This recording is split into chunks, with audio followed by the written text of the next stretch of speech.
শাহরুখ খান, সলমান খান, হ্যাঁ কত কি বেরোবে দেখুন, তাকিয়ে দেখুন ভালো করে।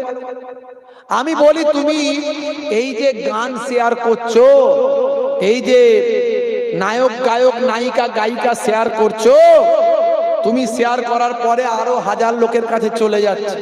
তুমি মরে গেলে ওটা চলতেই রইলো। কত মানুষ দেখছে, কত মানুষ সেখানে নায়িকা দেখছে, নায়ক দেখছে, গান দেখছে, সেখানে সেও শেয়ার করছে, লিখছে। এই তুমি যে প্রথম ছাড়লে, সবাইয়ের গোনা কিন্তু তোমার মাথাতেও চাপলো। সবার গোনা তোমার মাথাতেও চাপলো। তুমি কবরে গিয়েও শান্তি নাই, গোনা কিন্তু কবরেও ঢুকবে। আর তুমি যদি ভালো কিছু শেয়ার করো, যার দ্বারা মানুষ হেদায়েত হবে, নামাজি হবে, আল্লাহওয়ালা হবে, মানুষ পরিবর্তন হবে, এই রকম কিছু শেয়ার করলে, কমেন্ট করলে, লাইক করলে, যত মানুষের কাছে পৌঁছালো, তারাও দেখলো, তারাও শেয়ার করলো, লাইক করলো, কমেন্ট করলো।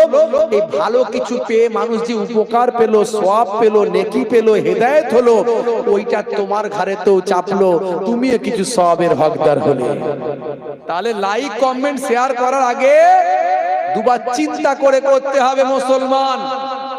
আজকে মোবাইলে তোমার অশ্লীল অশ্লীল ভিডিও ঢুকিয়ে রেখেছো, লক করে রেখেছো, তুমি ছাড়া কেউ খুলতে পারবে না। নিজের ইচ্ছা মতো তুমি অশ্লীল ভিডিও মোবাইলে ঢুকিয়ে রেখেছো।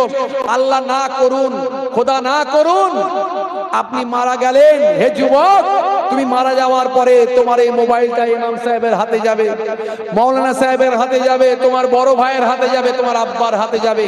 মোবাইলটা যখন খুলে দেখবে অশ্লীল ভিডিও ঢুকিয়ে রেখেছো, তখন তোমার সম্মানটা কোথায় থাকবে? একবার মরে গিয়েও অসম্মানিত হবে।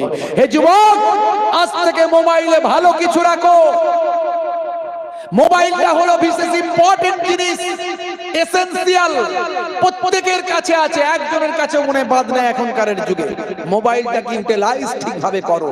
মোবাইলটা ব্যাড ইউটিলাইজ হলে এই মোবাইলটা টানতে টানতে জাহান্নামায় ঢুকিয়ে দেবে।